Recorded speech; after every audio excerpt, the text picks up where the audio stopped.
Este podcast, esta lección, la vamos a dedicar a hablar sobre el sistema educativo español. Os voy a contar un poco cómo funciona el sistema educativo español. Tenéis en el documento un organigrama para que podáis ir siguiendo lo que yo os voy diciendo.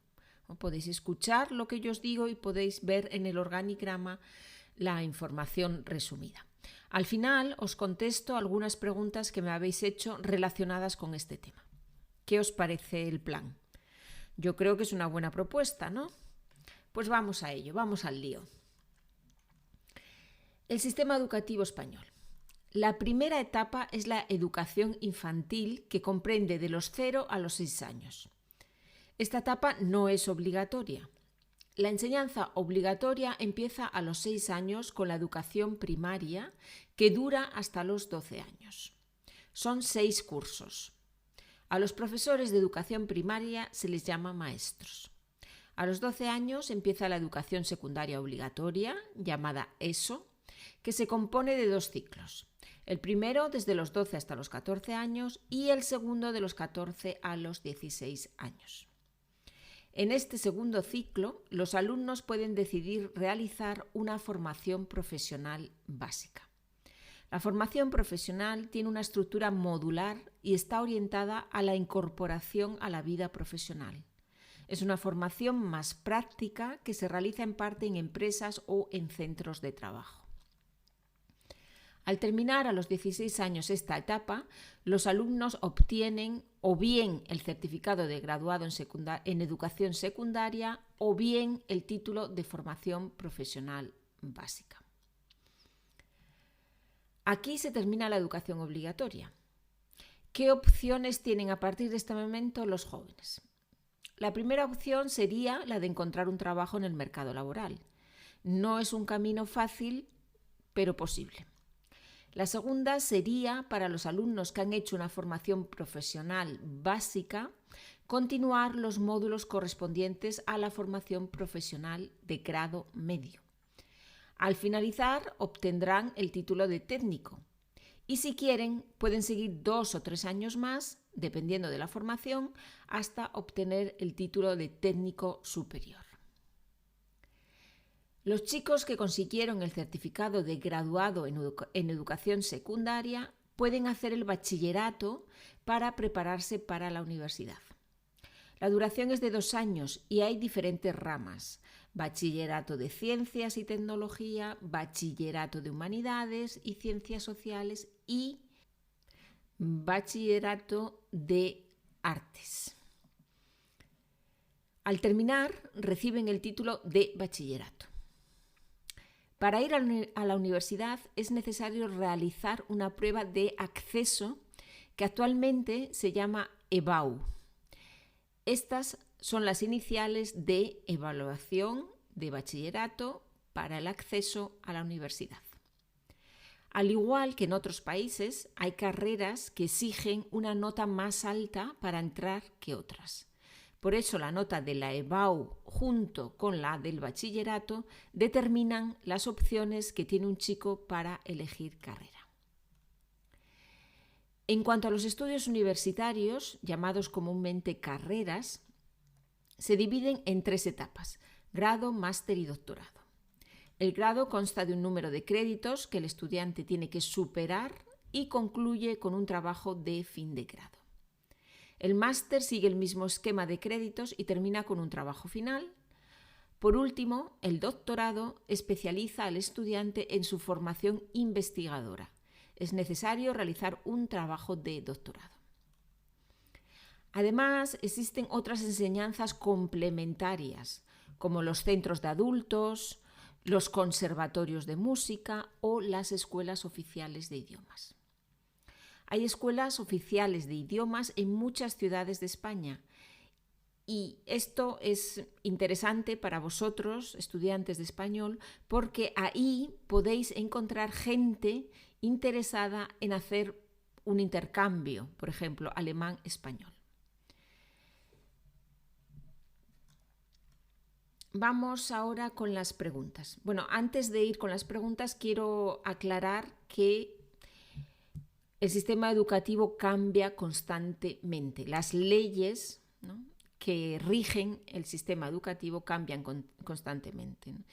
Y por desgracia, la educación es un tema político y depende de los políticos que estén en el gobierno, pues hay unas leyes u otras y las cosas cambian. Eso es una cosa que quería aclarar, así que puede ser que cuando tú escuches este podcast algunas cosas ya sean diferentes. Subjuntivo. Puede ser, es kann sein, wenn du diesen Podcast hörst, es kann sein, dass einige Sachen schon anders sind und vielleicht das alles nicht mehr so stimmt, wie ich es dir jetzt gerade erzählt habe. Vamos ahora con las preguntas, algunas preguntas que me habéis hecho a veces sobre el tema de la educación. A veces me preguntan por la diferencia entre colegio, escuela e instituto.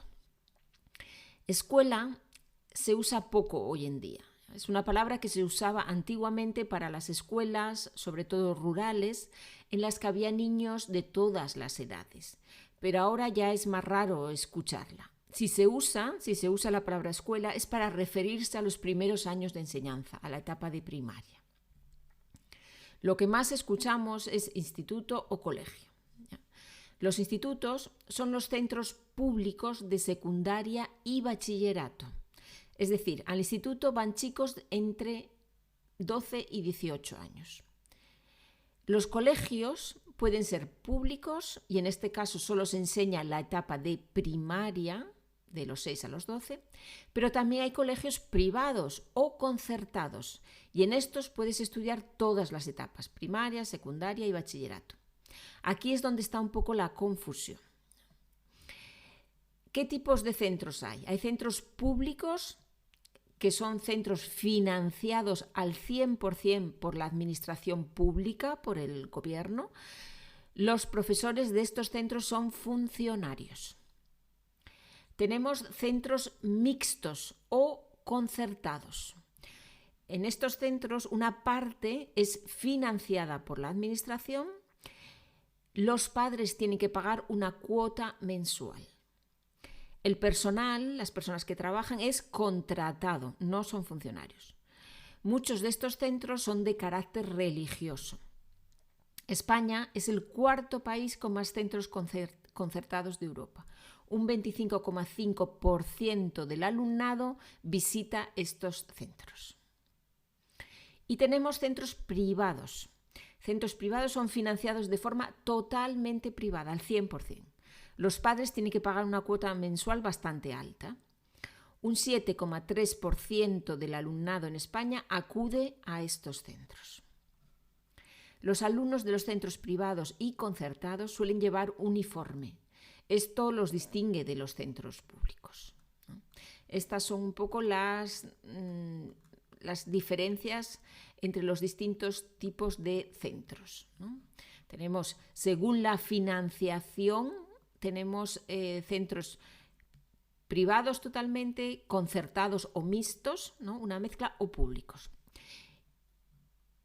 Y dependiendo de si es un centro público, tenemos los institutos, que son públicos, en los que se estudia secundaria y bachillerato. Tenemos colegios públicos y privados. Colegios públicos, enseñanza primaria. Colegios privados pueden tener todas las enseñanzas o solo algunas, primaria, secundaria y bachillerato. Bueno, pues espero que con esto os haya quedado un poquito más claro para las personas que tenéis interés en este tema, que os interesa el tema del sistema educativo, pues que tengáis un poco más claro cómo funciona en España. Por supuesto, es más complejo, ¿no? Hay más cosas, pero bueno, esta es una visión un poco global del sistema actual, repito, actual, educativo en España. También hay algunas diferencias según las comunidades autónomas, según las regiones, ¿no? También puede haber diferencias. Bueno, pues espero que os haya servido. Tenéis el documento, el texto y el organigrama para volver a leerlo, para escucharlo, si queréis. Muy bien, que tengáis una buena semana, que lo paséis muy bien y nos escuchamos, nos vemos, nos oímos la próxima semana. Adiós a todos.